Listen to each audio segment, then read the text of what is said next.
Dubai गए हुआ है, पढ़ रहे हैं। अच्छा अच्छा। तो आप जहाँ बैठे हुए हैं, अब थोड़ा इसके बारे में भी बात हो जाए। आप जहाँ बुलवाए गए हैं, ये सेंट्रल बैंक की ब्रांच है, जनरली सेंट्रल। तो जनरली सेंट्रल जो है वो जो सेंट्रल बैंक ऑफ इंडिया की ही ब्रांच है। ये लोगों को सलाह और सुविधा देती है जो होता है बचत से संबंधित। बचत कौन नहीं करना चाहता, हर इंसान। हाँ, सेंट्रल बैंक जो है सन 1911 में बनी थी, आज़ादी से पहले, और आज इसको लगातार कम करते हुए 115वां साल पूरा हो गया।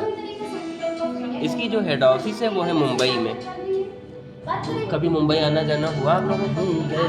कहाँ कहाँ घूमे वैसे मुंबई में? वही हाजी अली है वहाँ, बाकी जहाँ रहते हैं लोग, नाला सताला यही सब एरिया में काम के सिलसिले में या घूमने? घूमने मैं भी मुंबई में बिजनेस जा पाए। मैं भी मुंबई में रहा हूँ, इसकी ब्रांच में, वाशी में और पनवेल में।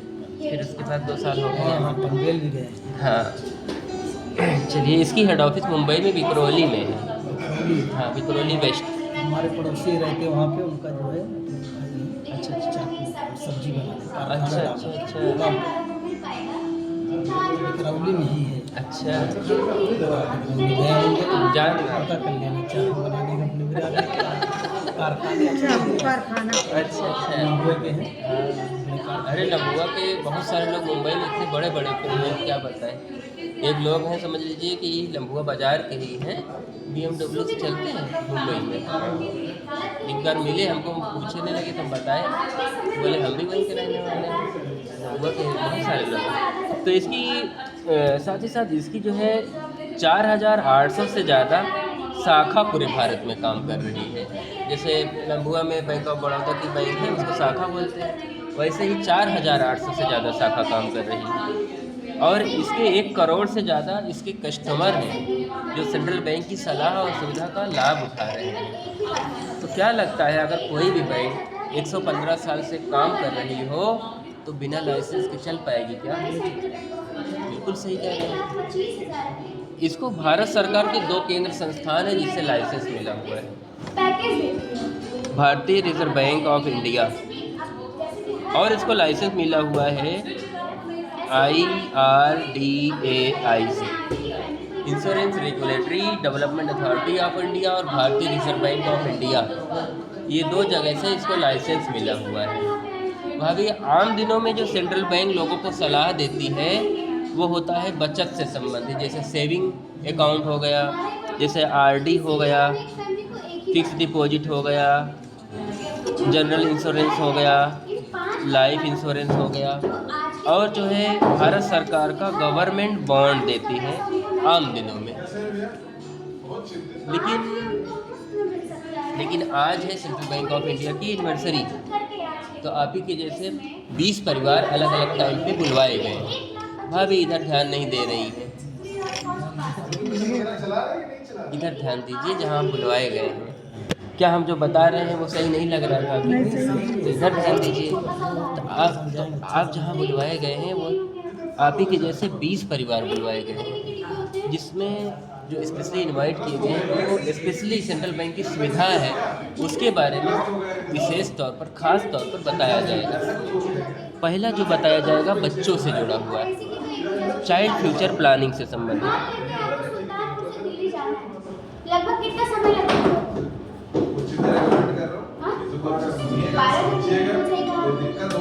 दूसरा है सेविंग से संबंधित, तीसरा है टैक्स प्लानिंग, और चौथा है ओल्ड एज से संबंधित पेंशन।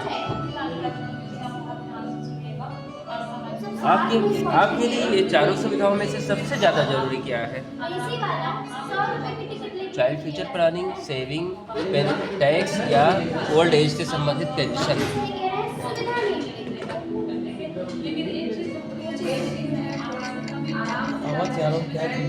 सबसे ज़्यादा क्या जरूरी है? समझा रहे हैं बच्चों के आने वाले कल से संबंधित, या आने वाले कल की जिम्मेदारियों के लिए बचत से संबंधित, या टैक्स सेविंग से संबंधित, या बुढ़ापे में पेंशन से संबंधित, सबसे ज़्यादा ज़रूरी क्या है आपके लिए और आपके परिवार के लिए?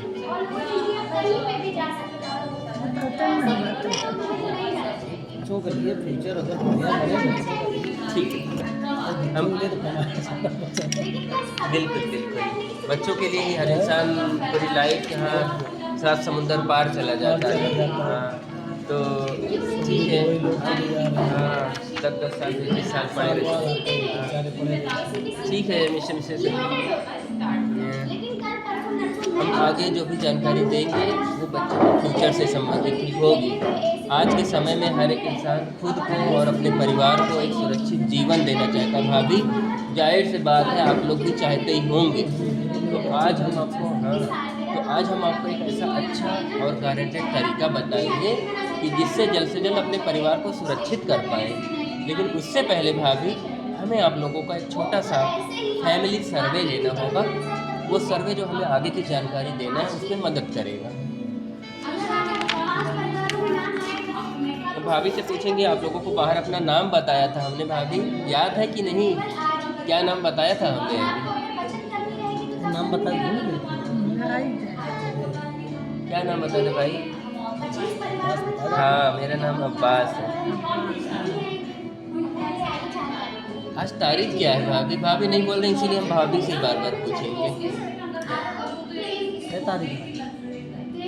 आज 13 तारीख है। अरे राम भैया बताओ जब फटाफट। कोई बात नहीं भाभी, हमारी अम्मा भी नहीं पढ़ी है, लेकिन पैसा गिन लेती होंगी ना ऐसे ऐसे।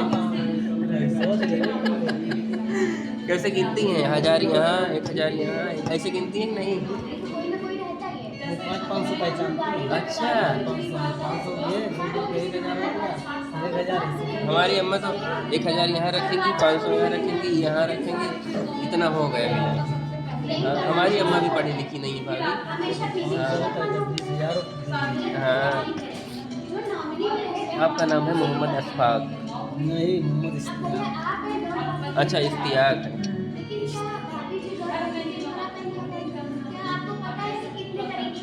मोहम्मद इश्तियाक जी, आपने बताया कि सब परिवार अलग अलग ही रह रहे हैं। पिछले 1-2 साल में आपके परिवार से क्या कोई गंभीर बीमारी से हॉस्पिटलाइज हुआ है?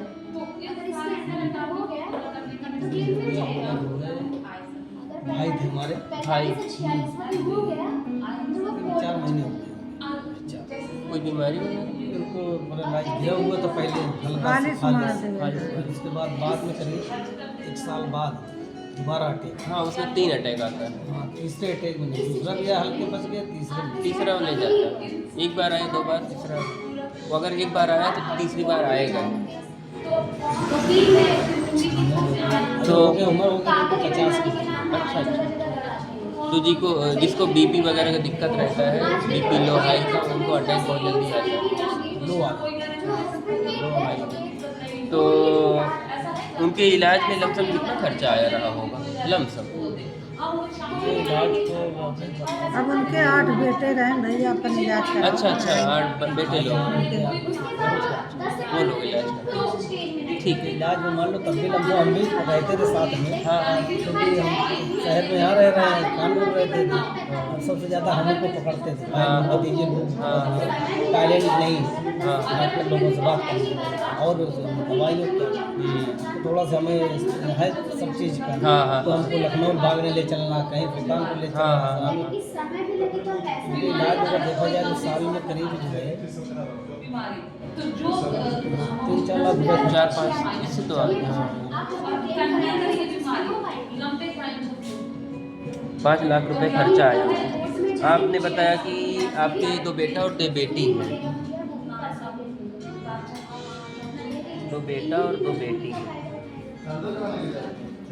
हर इंसान के लाइफ में जिम्मेदारियां रहती हैं, वो उसे पूरा करता है एक टाइम में। तो आप लोगों के ऊपर बड़ी बड़ी जिम्मेदारियां क्या हैं बच्चों से संबंधित? बड़ी बड़ी जो आदमी है उनको जिससे पढ़ा रहे हैं पढ़ लिख जाए, कोई जॉब मिले या फिर कोई कारोबार करे अपने आप पे स्ट्रॉन्ग हो।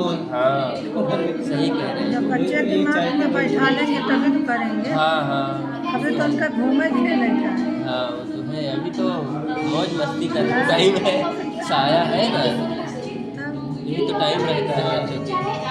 तो घर वगैरह बन गया है या बाकी है बनाना अभी? घर तो एक अपना बना हुआ है, बाकी बच्चों के लिए बनाना पड़ेगा। बिल्कुल बिल्कुल, बच्चों के लिए बनाना पड़ेगा।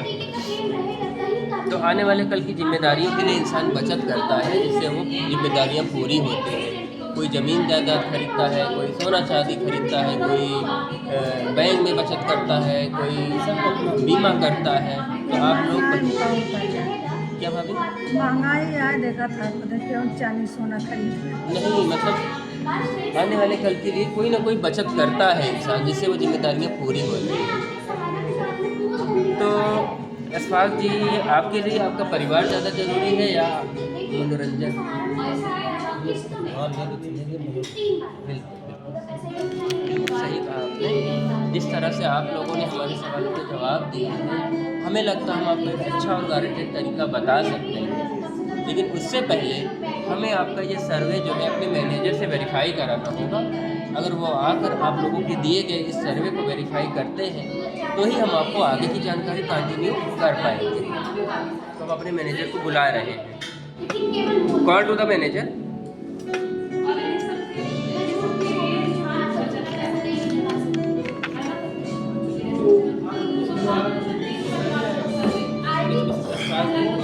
Branch manager Abhinav Singh sir भैया हमने एक फाइनेंशियल सर्वे ले इश्तियाक की हमने एक फाइनेंशियल सर्वे ले लिया है। अगर आप उसे वेरीफाई करते हैं तो ही आगे की जानकारी कंटिन्यू कर पाएंगे। बहुत बहुत स्वागत है। आने में दिक्कत तो नहीं हुआ?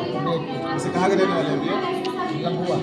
लम्बुआ से आ रहे हैं। अभी कोई बचत क्यों नहीं चला रहे भैया, ना अपने लिए ना बच्चों के लिए ना इनके लिए?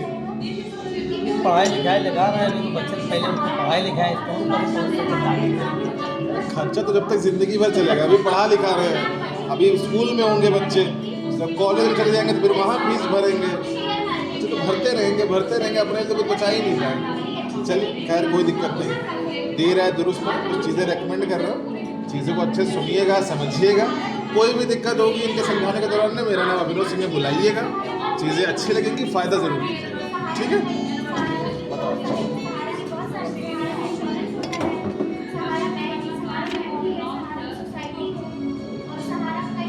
आपके सर्वे को हमारे मैनेजर ने पास कर दिया।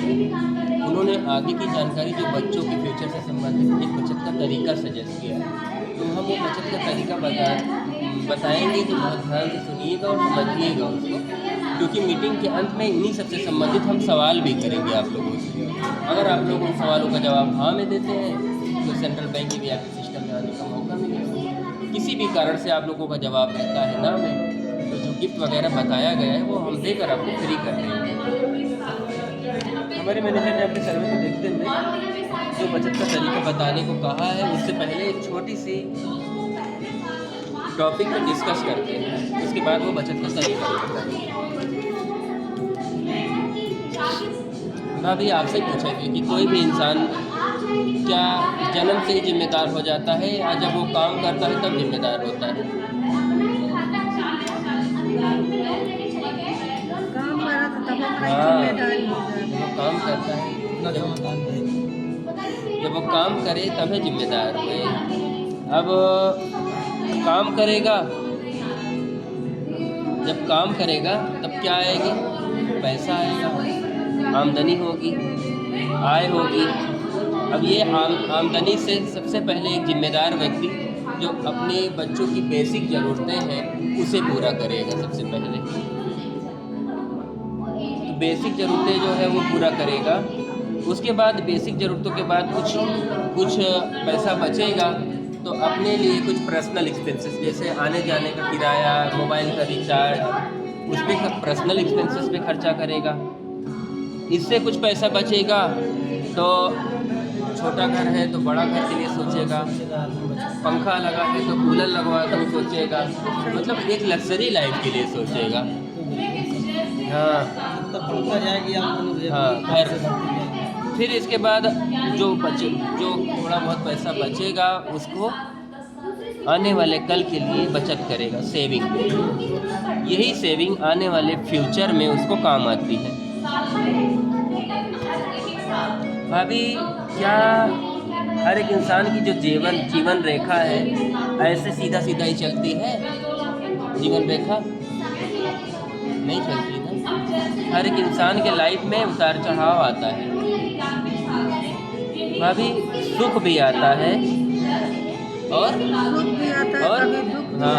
दुख भी आता है। सुख आता है भाभी तो सब अपने बन जाते हैं, लेकिन क्या अगर दुख आता है तो जो अपने बने हैं वो साथ देते हैं? दुख आ गया तो जो अपने साथ है आज वो भी साथ छोड़ देते हैं। तो और वही जो दुख आया है वही दुख परिवार के मुखिया के ऊपर आ जाए, जो परिवार को चला रहा है उसके ऊपर आ जाए, और थोड़ा दिन वही दुख और रुक जाए तो परिवार की बर्बादी का कारण बनता है। तो भाभी, दुख आने के कौन कौन से कारण हो सकते हैं?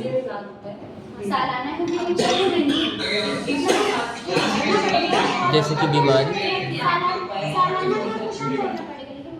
कभी कभी बीमारी होती है तो इंसान एक दवा से ही सही हो जाता है, और कभी कभी 5-6 महीना आराम करता है। हाँ, चल रहा है। 10-20 साल हटिया पड़ा रहता है इंसान। दूसरा सबसे बड़ा कारण हो सकता है कि कोई अनहोनी हो जाए, एक्सीडेंट हो जाए, दुर्घटना हो जाए। अभी अपने लम्बुआ के ही मकबूल अहमद को जानते ही होंगे। मकबूल अहमद दूरी शहर में रहते थे। हाँ, समाज सेवी थे, वीर अब्दुल हामिद संस्था से जुड़े हुए थे। दुर्घटना, कितना उन्होंने सोचा भी नहीं रहा होगा कि उनकी ऐसी मौत हो जाएगी। अभी 1 ही महीना हुआ। अब्दुल कादिर लम्बुआ, हमको तो पता ही नहीं था। ऑफिस में थे तो उन्होंने कॉल किया, भैया मकबूल अहमद नूरी का इंतकाल हो गया, एक्सीडेंट हो गया, तब हमको पता चला। दुर्घटना। तीसरा सबसे बड़ा कारण हो सकता है कि जो काम धाम है चल रहा है वो उसमें लॉस होने लगे, जॉबलेस हो जाए इंसान।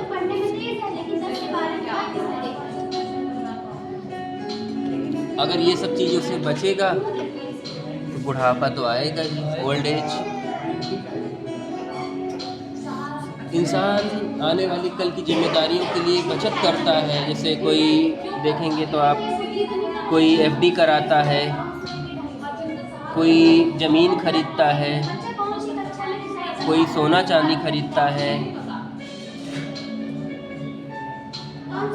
और कोई LIC वगैरह कराता है, बीमा उमा कराता है।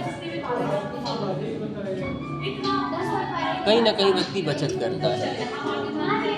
अब जैसे FD की बात कर लें, कोई व्यक्ति बैंक में FD करके रखा है, और अगर अचानक ज़रूरत पड़ गई इलाज के लिए, कि अचानक उसको कोई बीमारी वगैरह आ गई और इलाज की अचानक ज़रूरत पड़ गई, तो क्या FD जो उसने कराया है तुरंत पैसा मिल जाएगा उसका? मिलेगा भी तुरंत, तो पैसा चार्ज काट भी, क्योंकि टाइम नहीं हुआ रहता है। वहीं ज़मीन की बात कर ले, कोई व्यक्ति ज़मीन खरीदा है और 1-2 साल में अचानक उसको कोई ऐसी अनहोनी हो गई, अगर उसको ज़रूरत पड़ गई, और क्योंकि वो पैसा ज़मीन में लगा दिया, और अगर बीमारी आ गई और तुरंत पैसे की ज़रूरत पड़ गई, तो अगर वो ज़मीन बेचने जा रहा है और सामने वाले को पता चल गया कि वो मजबूरी में बेच रहा है, अगर वो 10 लाख का ख़रीदा है तो क्या तुरंत 10 लाख में बिकेगी? सामने वाला जो है 5 लाख मौके का फ़ायदा उठाएगा, 5 लाख 7 लाख रुपए। वही सोना चांदी की बात कर लें, सोना चांदी में व्यक्ति आने वाले कल के लिए बचत करता है, तो अचानक ज़रूरत पड़ी इलाज में या कहीं भी, तो सोना बेचने अगर जाएगा, लॉस कुछ न कुछ करेगा भाई। सोना बेचने जाएगा व्यक्ति, तो जो सुधार रहेगा वो पहले जो उसका रेट रहेगा उसमें 30% मेकिंग चार्ज काट लेगा।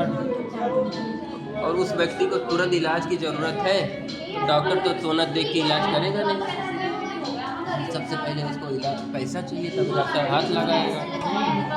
कोई भी हॉस्पिटल है, अभी ये गोमती हॉस्पिटल है या कोई भी हॉस्पिटल है, किसी व्यक्ति पहले बोलते हैं पहले फीस जमा करिए तब आगे काम बढ़ेगा, नहीं तो हाथ ही नहीं लगेगा।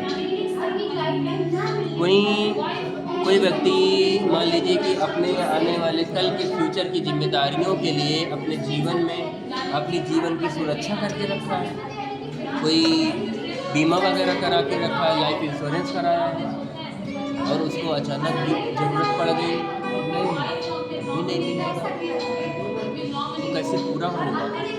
क्या कोई अड़ोसी पड़ोसी रिश्तेदार मौके पे तुरंत पैसा दे देंगे?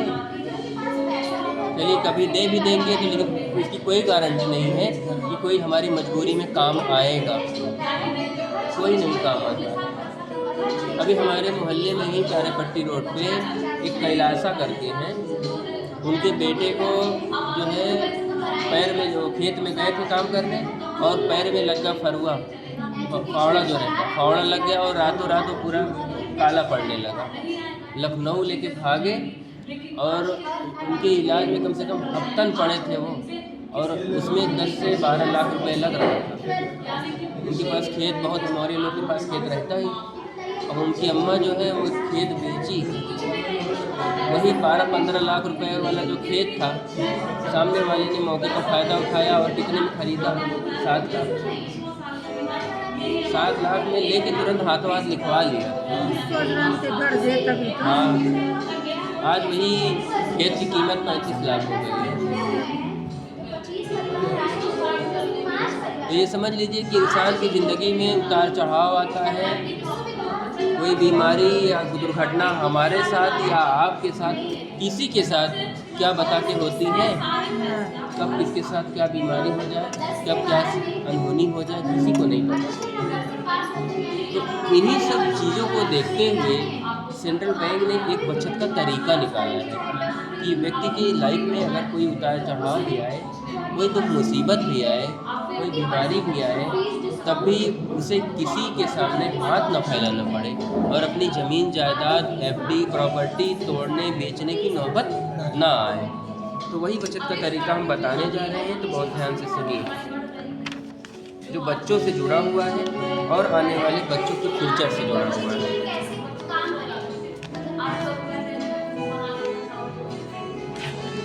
हम जो बचत का तरीका बता रहे हैं वो है सेंट्रल बैंक का।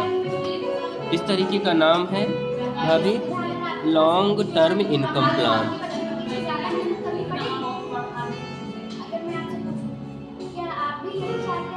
लॉन्ग टर्म मतलब लंबे समय तक आमदनी देने वाला सेंट्रल बैंक ऑफ इंडिया का गारंटेड और कॉर्पोरेट बचत तरीका। ये तरीका उम्र के हिसाब से रहता है 30, 40 और 50 साल। आप लोग की उम्र के हिसाब से हम बताएंगे 30 साल का। ये तरीका है 30 साल का, जिसमें पहले साल से लेकर आने वाले 30 साल तक लगातार इसमें फ़ायदा आता है, इनकम होती है। लेकिन इस तरीके में जो बचत करनी है सिर्फ़ और सिर्फ 10 बार 10 साल में बचत करनी है। एक साल में एक बार और लगातार 10 साल में 10 बार बचत करनी है सालाना। एक उदाहरण से हम समझा रहे हैं जिससे आप समझ भी पाएँ और हमें होगी आसानी। समझाने के लिए हम ले रहे हैं 2 लाख। अब मान लीजिए कोई व्यक्ति इस तरीके में पहले साल 2 लाख रुपए की बचत करता है। अब पहले साल जब बचत करेगा तो उसी साल के अंत में अगली बचत से पहले पैसा वापसी आता है 40,000 रुपये। ऐसे ही फिर दूसरे साल बचत करेगा 2 लाख रुपए की, तो दूसरे साल भी तीसरी प्रीमियम देने से पहले पैसा वापसी आता है 40,000 रुपये। ऐसे ही सिर्फ और सिर्फ 10 बार बचाना है 10 साल में, और 10 बार 40 हज़ार रुपये की वापसी आएगी। अब हो गया 10 साल पूरा। अब इसमें बचाना नहीं है। अब मान लीजिए कोई व्यक्ति अगर 2 लाख रुपए के हिसाब से अगर 10 साल में 10 बार बचाएगा तो टोटल कितना बचाएगा? 20 लाख बचाएगा। तो जो टोटल बचत है वो रखा हुआ है यहाँ सेव। अब लगा 11वां साल। अभी तक जो 40 हज़ार 10 साल तक आया 10 बार, वो तो आएगा ही, प्लस 20,000 रुपये अलग से बढ़ के आएगा। 40,000 और 20,000 मिलके 60,000 हो गया। 11वें 12वें 13वें 14वें और 15वें साल तक 60,000 आएगा। फिर होगा 5 साल पूरा। अब लगेगा 16वां साल। 40,000 जो है वो तो शुरू से ही आ ही रहा है, वो तो आएगा ही, प्लस बच्चों के लिए 40,000 रुपये अलग से बढ़ते हैं। 40 और 40 मिलके 80,000 हो गया। 16वें 17वें 18वें 19वें और 20वें साल तक। फिर होगा 5 साल पूरा। अब लगेगा 21वां साल। 40,000 जो है वो तो आएगा ही, प्लस 60,000 रुपये अलग से आएगा। 60,000 और 40,000 मिलके हुआ 1 लाख। 21वें 22वें 23वें 24वें और 25वें साल 1-1 लाख करके 5 बार आएगा। फिर होगा 5 साल पूरा, लगेगा 26वां साल। 40,000 जो है वो तो आएगा ही, प्लस 80,000 रुपये अलग से बढ़ के आएगा। 1,20,000 1,20,000 1,20,000 करके 5 बार आएगा। अब इसका हो गया 30 साल पूरा। अब व्यक्ति ने जो बचत किया है टोटल, अब उसकी बारी है। जैसे ही 30 साल पूरा होगा, ऐसे मैच्योरिटी 60 लाख रुपया इकट्ठा पैसा ये भी मिल जाएगा। समझ में आ रहा है? बचत सिर्फ 10 बार कर रहा है 10 साल में सालाना, लेकिन फ़ायदा आने वाले 30 साल तक लगातार हो रहा है, और हर साल पैसा वापसी आ रहा है। प्लस इकट्ठा पैसा 60 लाख रुपया ऐसे मैच्योरिटी मिला। बाकी इसमें रिस्क कवर भी है।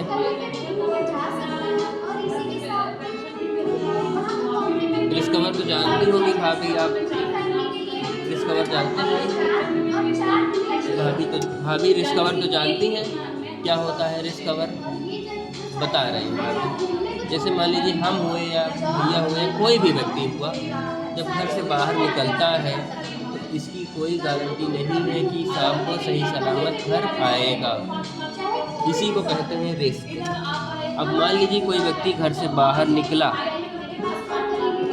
और उसके साथ कोई अनहोनी हो गई, उसकी दुर्घटना में हो गई मौत मुखिया की, तो ऐसे रिस्क कवर 40 लाख रुपया इकट्ठा पैसा जो नॉमिनी है उसको मिल जाता है, जिससे वो पत्नी अपने बच्चों की आने वाले कल की जिम्मेदारियां पूरी करे, क्योंकि अब वो मुखिया नहीं रहा इस दुनिया में। बाकी कुदरती मौत हो गई तो 20 लाख रुपया ऐसे रिस्क कवर इकट्ठा मिलेगा। बाकी इसमें कुछ सुविधाएं भी अलग से भी सुविधा है। अब सुविधा कौन सी है, कुछ पूछना है? इससे 2 लाख रुपये। हाँ, इसमें एक साथ ये सालाना है, सालाना जमा करना है। 1 साल में 1 बार, और ऐसे ही 10 साल तक 10 बार जमा करना है, 2-2 लाख। ये आम दिनों में जो गवर्नमेंट एम्प्लॉय रहते हैं उनको हम इससे ही समझाते हैं, जैसे आपको समझा रहे हैं। पहले चीज़ें समझिए, ऐसे उदाहरण कि ये चीज़ें है क्या और क्या है इसमें। बाकी इसमें जो है और क्या सुविधाएं हैं, इसमें WOP है, वेवर ऑफ प्रीमियम, मतलब किस्त की माफ़ी। किस्त की माफ़ी से क्या समझते हैं इस बात जैसे आप बता रहे हैं दुर्घटना करे या नहीं रहे किस्त माफी कोई में? नहीं यार, अगर दुर्घटना हो जाती है तो इकट्ठा पैसा मिल के हो जाता है, ख़त्म हो जाता है। लेकिन किस्त माफ़ी, मान लीजिए मैं ही बचत कर रहा था इस तरीके में और मेरे साथ कोई हो गई बीमारी, मैं पैरालाइज हो गया, मैं आज से काम अब ऐसा हो गया कि नहीं कमा पाऊँगा, ना कमा पाऊँगा ना भर पाऊँगा। ऐसी स्थिति में सारी किस्तें होंगी माफ़ जो बाकी रहेंगी,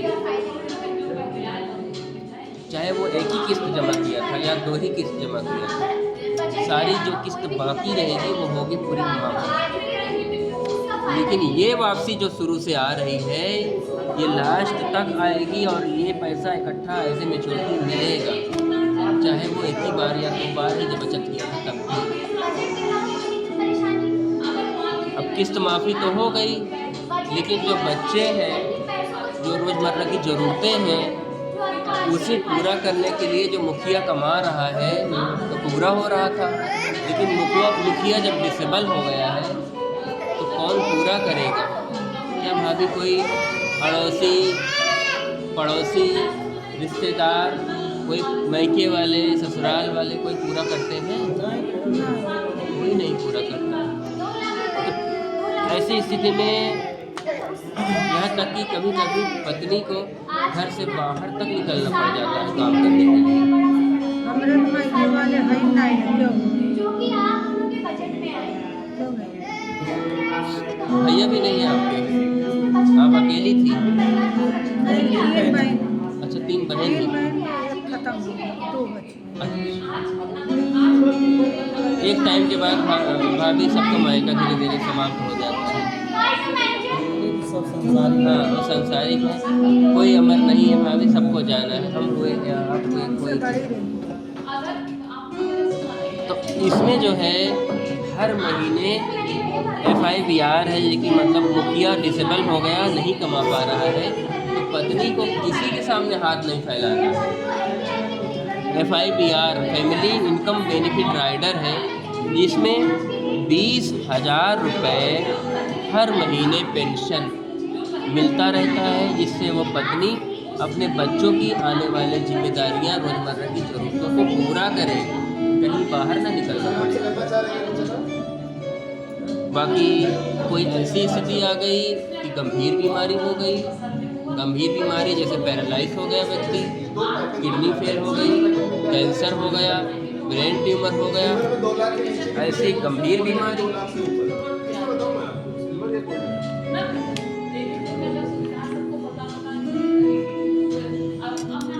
36 प्रकार की गंभीर बीमारी, लाइलाज बीमारी, जो बीमारी आती है तो इंसान का ज़मीन जायदाद तक बिक जाता है।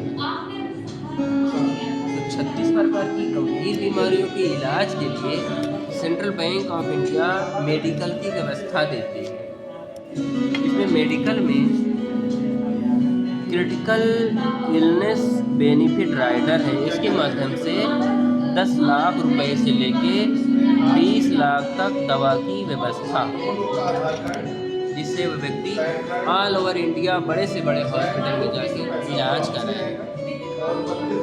ये है सेंट्रल बैंक का 100% गारंटेड कॉर्पोरेट और असुरक्षित तरीका, जिसमें आप देखेंगे कि सबसे अच्छी बात ये है कि इसका फ़ायदा लंबे समय तक है, लेकिन इसमें बचत सिर्फ 10 साल में 10 बार करना है और पहले साल से ही वापसी है, और ये वापसी शुरू से लास्ट तक है और हर 5-5 साल में बढ़ रही है। जैसे जैसे ज़रूरत पड़ रही है वैसे वैसे इंक्रीज हो रही है।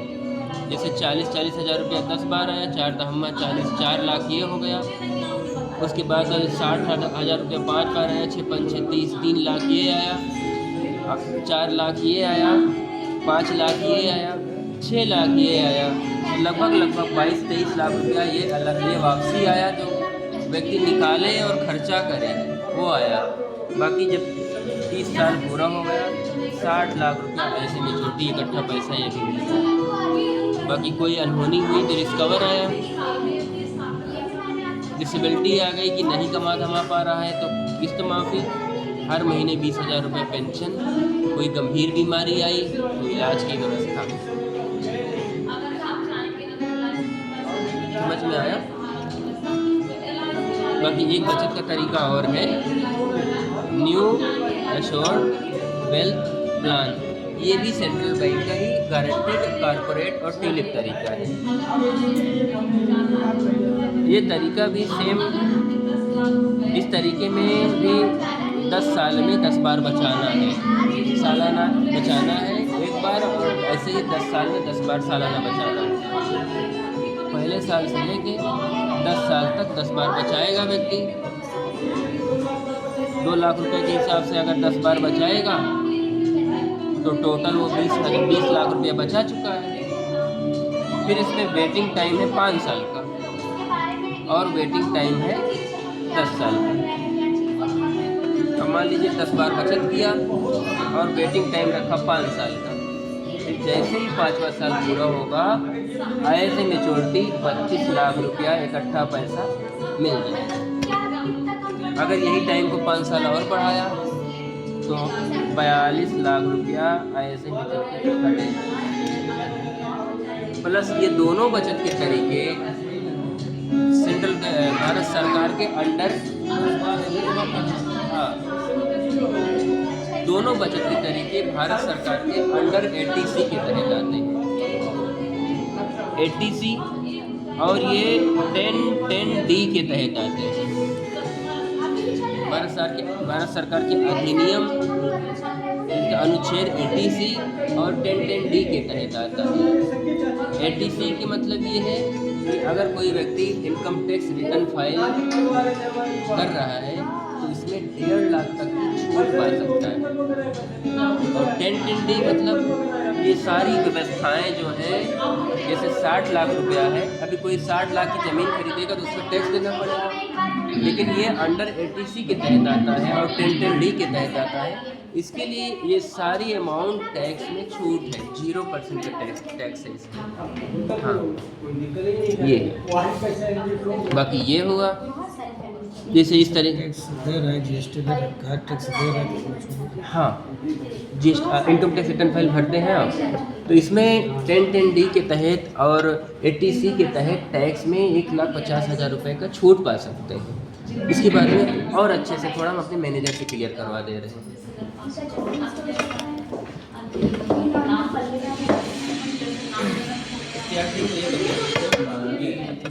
तरीका अंडर ATC 1010D के तहत आता है। तो भैया जो है इनकम टैक्स रिटर्न फाइल करते हैं, तो इनको जैसे आपने ज़मीन खरीदी होगी या कोई प्रॉपर्टी खरीद ली या स्टॉक में पैसा डाल दिया या सोना खरीद लिया, चांदी खरीद ली, कुछ भी आपने पैसा अगर कहीं बचत करने के लिए पैसा डाला तो उस पर आप भारत सरकार को क्या देंगे? टैक्स। जब आप खरीदोगे तब भी टैक्स दोगे, जब बेचोगे तब भी टैक्स दोगे। जितना प्रॉफिट होगा उसको 30% टैक्स भारत सरकार को देना पड़ेगा। लेकिन ये जो आपको तरीका बता रहे हैं अब्बास, इसका फ़ायदा यही है कि इनकम टैक्स एक्ट 1961 धारा 10(10)D के तहत जितने भी इसमें रिटर्न्स मिल रहे हैं, चाहे वो 60 लाख रुपए हो, चाहे वो ये हो, चाहे वो ये हो, चाहे वो ये हो, चाहे वो ये हो, इस पर कोई भी टैक्स भारत सरकार नहीं लेती है, 1 रुपये का भी। प्लस इसकी जो रसीद मिलेगी जब आप पेमेंट करेंगे, इसकी जो रसीद होती है, जब ITR फाइल करोगे उसमें आप दिखा सकते हो, जैसे अलग से आपको टैक्स कट रहा है कहीं पे, कहीं अलग आपने कुछ किया है जिस पर भारत सरकार टैक्स ले रही है आपसे, तो GST जमा करते हैं ना, तो उसके जब ITR ना ही बहुत कम, हमारा बहुत बड़ा बिजनेस नहीं है। अरे अच्छी बात है, अभी नहीं होगा फ्यूचर में होगा। तो ITR जब आप फाइल करेंगे तो धारा 80C के तहत जब इसकी रसीद आप दिखाओगे तो 1.5 लाख तक का टैक्स आपका वापसी आ जाएगा। ये फ़ायदा है, यानी पहली बात तो टैक्स देना भी नहीं है, बस इसकी रसीद दिखाकर आप भारत सरकार से टैक्स वापस ले भी सकते हैं। ये दोनों फ़ायदे इसमें मिल जाते हैं। ठीक है, और कोई दिक्कत होगा बोलेंगे।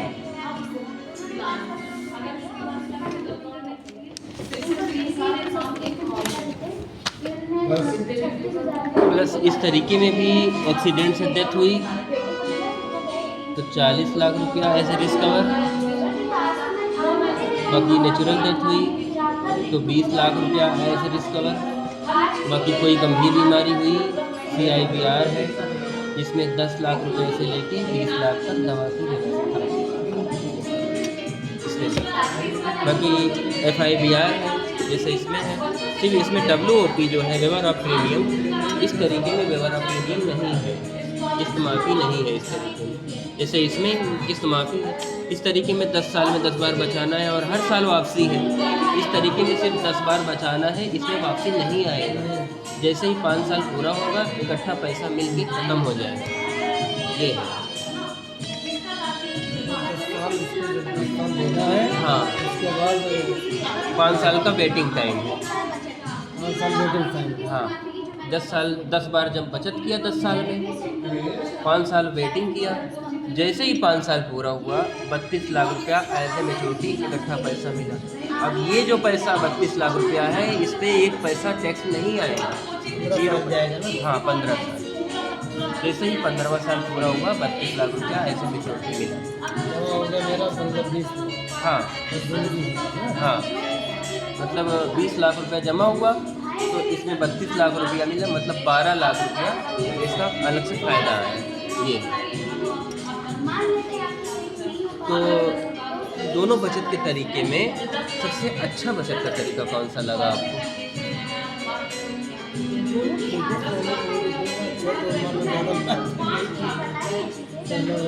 हाँ, इस तरीके में आप देखेंगे कि हर साल वापसी है।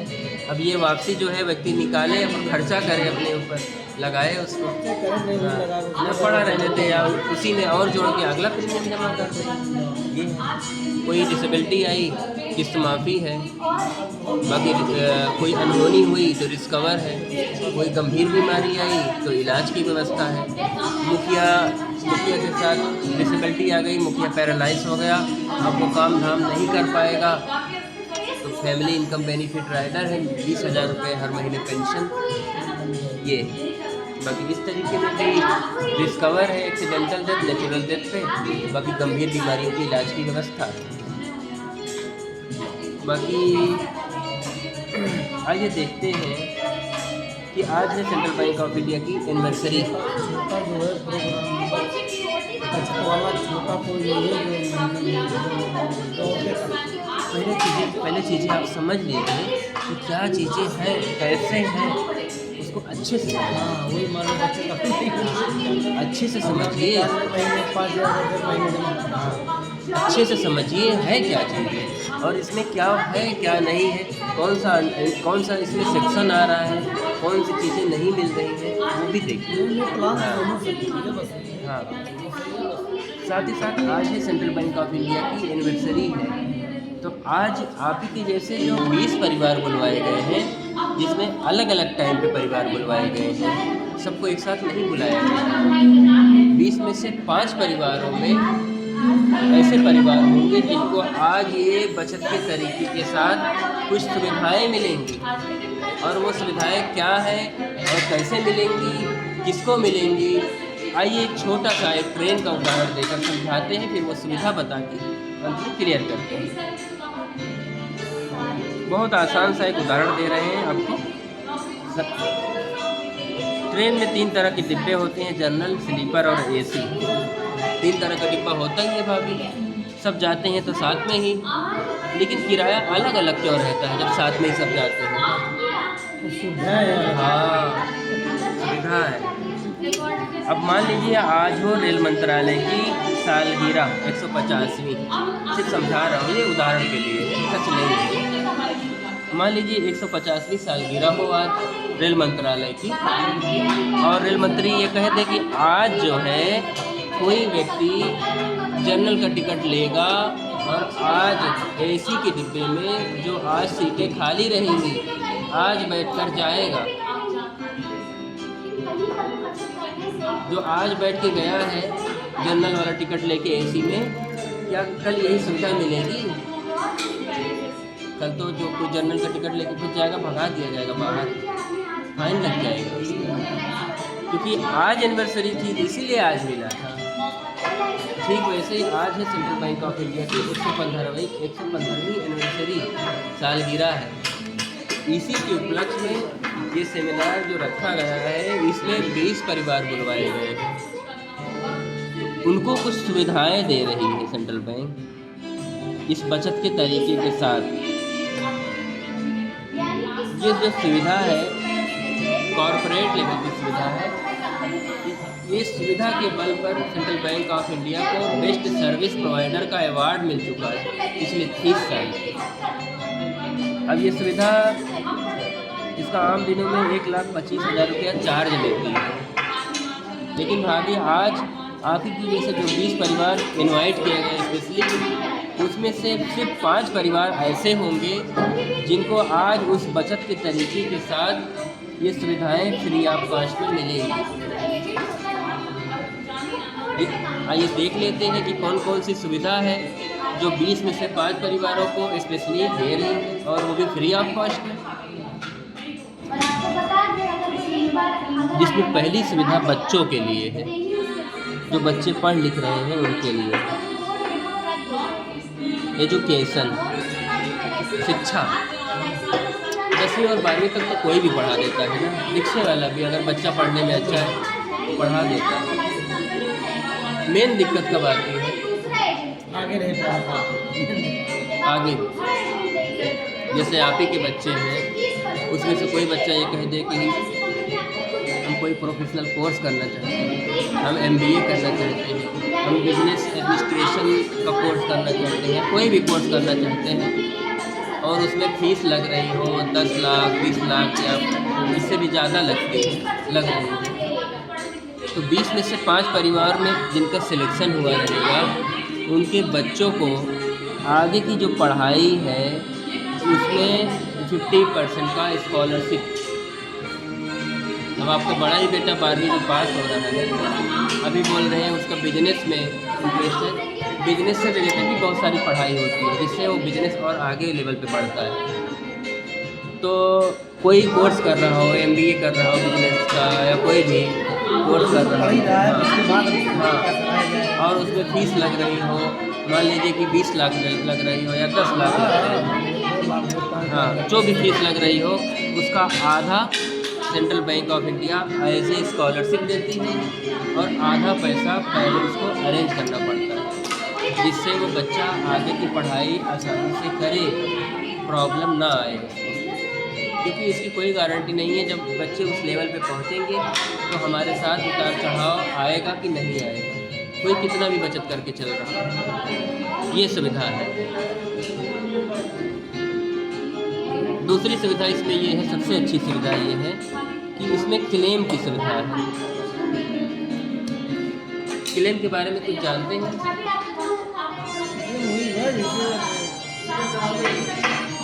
कुछ हो जाए क्लेम दे देते हैं, कभी गाड़ी लग गया भैया क्लेम इतना। हाँ, क्लेम जैसे गाड़ी मोटर का बीमा रहता है, कभी उसको किसी ने नुकसान पहुंचा दिया तो उसका भरपाई के लिए क्लेम होता है। ऐसे कोई व्यक्ति बीमा करके चल रहा है और उसके साथ कोई एक्सीडेंट हो गया, वो मर गया, तो डेथ क्लेम भी होता है। ऐसे ही बहुत सारे लोग बचत करते हैं, कोई LIC में बचत करता है, कोई FD कराता है। कभी कभी भाभी सुना होगा आपने कि जब पैसा मिलने का टाइम होता है तो पैसा फंस जाता है। ऐसी बचत से फ़ायदा ही क्या जो मौके पे मिले ही ना। उसमें है क्लेम की सुविधा। क्लेम की सुविधा ये है कभी भी ज़िंदगी में कोई भी पैसा, चाहे वो FD का रहे या कोई भी पैसा रहे, उसका पेपर रहना चाहिए।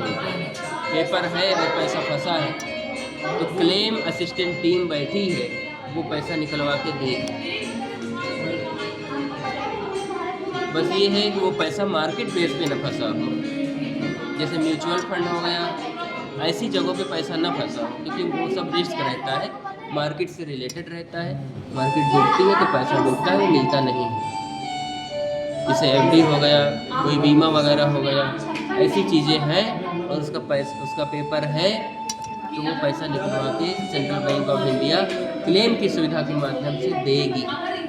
ये सुविधा हो गया जैसे, हाँ, LIC हो गया, हाँ, LIC का पैसा हो गया। प्रेजेंट टाइम में LIC में 26,500 करोड़ रुपया अनक्लेम फंसा पड़ा है। अनक्लेम आप मोबाइल पे सर्च कर सकते हैं, अनक्लेम फंसा पड़ा है। छोटे छोटे कारण से एजेंट मर गया, डॉक्यूमेंट मिसमैच हो गया, एजेंट ने फॉर्म गलत भरा था, स्पेलिंग मिस्टेक हो गई है, सिग्नेचर नहीं मैच हो रहा है, छोटे छोटे कारण से ऐसे 26,500 रुपये पड़े हैं। बस ग्राहक जाते हैं और दौड़ते रहते हैं, चप्पल घिस जाती है, पैसा नहीं मिलता। ये अभी आधे घंटे यही सुल्तानपुर में LIC की ऑफिस है, आधे घंटे से बैठ कर देख सकता है। ऐसे आते हैं, ये फॉर्म लाइए, एफिडेविट लाइए, वो लाइए, ये लाइए, तो दौड़ाते रहते हैं। तो क्लेम असिस्टेंट जो भी ले चुके हैं हाँ LIC में हाँ। इसी 10,000 चल रहा है। अच्छा नहीं, मतलब सबके साथ ये सिचुएशन नहीं आती, लेकिन 26,500 करोड़ रुपये का पड़ा। अभी एक लोगों का खाने उनका जो है मोहम्मद एक जो उनका MO हो गया। नहीं, नाम के आगे मोहम्मद कर दिया। पहले मोहम्मद है, फिर नाम के आगे मोहम्मद अनक्लेम हो गया फिर वो। अब इसमें खाली पड़ता हाँ वही बोल रहा हूँ। LIC में पैसा डूबा नहीं, अनक्लेम। मतलब मौके पे हम सोच रहे हैं कि बिटिया के लिए एक ये है कि 15 साल बाद मिलेगा, उठा के शादी करेंगे। अब मौका आया पैसा लेने का, अब जब पैसा लेने गया व्यक्ति हो गया अनक्लेम। अब मौके पे पैसा मिल ही नहीं पा रहा है, तो ऐसी बचत से फ़ायदा ही क्या है? दौड़ना पड़ेगा। 17 पेपर लगता है, 17 पेपर लगता है एक क्लेम पेपर में, तब जाके तैयार होता है। और व्यक्ति को उस चीज़ की नॉलेज है तो आसान है इसको। तो ये है क्लेम की सुविधा कि ज़िंदगी में कभी भी कहीं भी पैसा अगर फंस गया तो ये टीम बैठी है, बताना है हमारा LIC में पैसा फंस गया, हमारा फलाने जगह पैसा फंस गया, ये रहा पेपर, हमारा पैसा निकलवा के दिया जाए। टीम बैठी है, वो सर्वे करेगी, वो क्लेम पेपर तैयार कराएगी और वो पैसा निकलवा के देगी। दौड़ना भागना नहीं है। तीसरी सुविधा इसमें ये है, लोन में सहायता है। एक आम इंसान भावी लोन से बहुत दूर भागता है, लेकिन बहुत सारे लोग लोन लेके बिजनेस भी करते हैं, आगे बढ़ते हैं। लोन बिजनेस पे चलता है। लोन लेने के लिए व्यक्ति जाता कहाँ है? बैंक में ही जाता है। कभी मैनेजर मिलता है, कभी सुनता है, कभी बोलता है ये डॉक्यूमेंट लाओ, कभी बोलता है वो डॉक्यूमेंट लाओ, फिर वो मिलता है दलाल, बोलता है ये 5% खर्चे हो, 10% तुरंत। अब 5 लाख का लोन है, बोला 50,000 रुपये हमको करवा देंगे। हो भी जाता तो तुम दौड़ते रहो। हाँ हो जाता है, हो जाता है, लेकिन भरना कितना पड़ेगा? 5 लाख प्लस ब्याज, और मिला कितना? 4.5 लाख। लाइफ में कभी भी अगर लोन की ज़रूरत पड़ी तो 20 में से जो 5 परिवार में सिलेक्शन होगा, उनको कभी भी लोन की ज़रूरत पड़ जाए तो बताना है। उस टाइम पर जिस सरकारी बैंक में कम से कम ब्याज में लोन उपलब्ध रहेगा, बिना 1 पैसा चार्ज लिए लोन दिलवाएगी, उसके पेपर के अकॉर्डिंग। ये सुविधा है। चौथी सुविधा इसमें ये है कि ये फ्री फाइनेंशियल एडवाइजरी देती है। फ्री फाइनेंशियल एडवाइजरी मतलब ये है कि ज़िंदगी में कभी भी कहीं पैसा लगाने से पहले जो फाइनेंस के एडवाइज़र हैं उनसे आप पूछ सकते हैं। जैसे बड़े बड़े लोग के पास असिस्टेंट रहते नहीं हैं, वो खुद नहीं करते, असिस्टेंट बैठा है सारी चीज़ें करता है। ऐसे ही एडवाइज़र फाइनेंस के एडवाइज़र हैं, कहीं भी पैसा लगाने से पहले व्यक्ति पूछ सकता है कि ये चीज़ में पैसा लगाएं, ये पेपर है, चेक करके बताइए सही है गलत, लगाना है कि नहीं लगाना है। ये और 5वीं सुविधा ये है, ये सारी सुविधाएं हैं डोर टू डोर। ये सारी सुविधाएं हैं door to door. Door to door step मतलब घर बैठे बताना है, दौड़ना नहीं है, कि रोज़ रोज़ सेंट्रल बैंक का चक्कर नहीं काटना है। ये सारी सुविधाएं हैं। तो हमने जो आप लोगों को बचत का तरीका बताया और जो सुविधाएं बताई समझ में आई। सुविधाओं में आप देखेंगे कि 50% का स्कॉलरशिप की व्यवस्था है 12वीं के बाद, क्लेम की सुविधा है कि पैसा कहीं फंसे तो लोन में सहायता है, फ्री फाइनेंशियल एडवाइजरी और डोर टू डोर स्टेप सारी सुविधाएं हैं। और सारी सुविधाएँ ऑन पेपर लिखित। तो हमने जो आप लोगों को बचत का तरीका बताया और सुविधाएं बताई, समझ में आई? क्या लगता है अशफाक जी कि ये बचत का तरीका और ये सुविधाएं आपके परिवार के लिए और बच्चों के लिए भी ज़रूरी लग रहा है? विशेष अशफाक जी, जैसे कि हमने एक ट्रेन का उदाहरण दिया था कि जो सुविधाएं जिस दिन मिली थी उसी दिन के लिए थी, बाद में वो सुविधा नहीं मिली थी, जनरल से बाहर निकाल दिया गया था। वैसे ही आज हमने बताया है आपको कि सेंट्रल बैंक की एनिवर्सरी है, तो आज ये सारी सुविधाएं इस बचत के तरीके के साथ ये सारी सुविधाएं फ्री ऑफ कॉस्ट में दी जा रही हैं। तो आज की डेट में बजट के अलावा कोई और दिक्कत या परेशानी जो आज आपको इस बचत के तरीके के साथ अगर ये सुविधा मिले और टॉप वीआईपी मेंबर्स में नाम में सिलेक्ट हो, और कोई दिक्कत या परेशानी, जैसे कि हमने एक 2 लाख उदाहरण से समझाया, आम दिनों में जो समझाते हैं, तो आज की डेट में 2 लाख के ऊपर या 2 लाख के नीचे इस बचत की ऐसी कोई प्रीमियम आज बजट में आए, साथ ही साथ टॉप वीआईपी मेंबर्स में नाम भी अगर सिलेक्ट हो, तो क्या ये बचत का तरीका लेकर अपने परिवार को सेंट्रल बैंक के माध्यम से सुरक्षित करेंगे?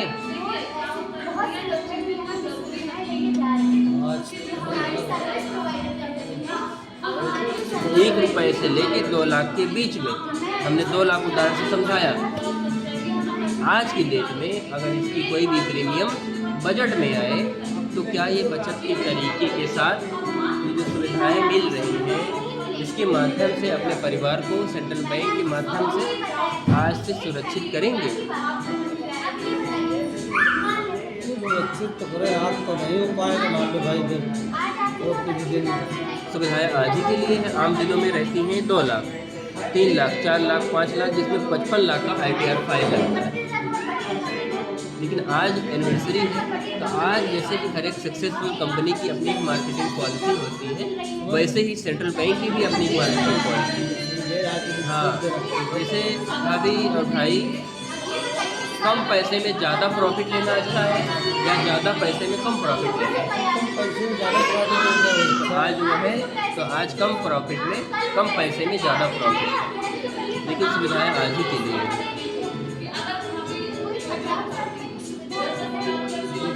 पैसे का 10-20 हज़ार का आदमी देने के बाद चलो 50 हज़ार का लेन देन अपना दुकान का हो रहा है। हम ये कह रहे छोटा हैं, मोटा काम बिजनेस होता है। हम ये कह रहे हैं बैंक 2 लाख जमा कर दिया जाए या 1 लाख जमा कर दिया जाए, ₹1 से लेके 2 लाख के बीच में आज की डेट में अगर कोई भी बचत, कोई भी प्रीमियम आपके बजट में आ जाए, 2 लाख नहीं कह रहे, तो आज से और बजट में भी आना चाहिए, बजट में भी आना चाहिए, ये नहीं। साथ ही साथ मिसेस अशफाक जी, टॉप वीआईपी मेंबर्स में नाम भी है। अब आपका नाम टॉप वीआईपी मेंबर्स में आ रहा है कि नहीं आ रहा है, हमारे मैनेजर अंत में क्लियर करेंगे। जस्ट हम पूछ रहे हैं कि आज की डेट में इसकी कोई भी प्रीमियम बजट में आज आए, तो अपने परिवार को आज से सुरक्षित करेंगे, ये हम कह रहे हैं।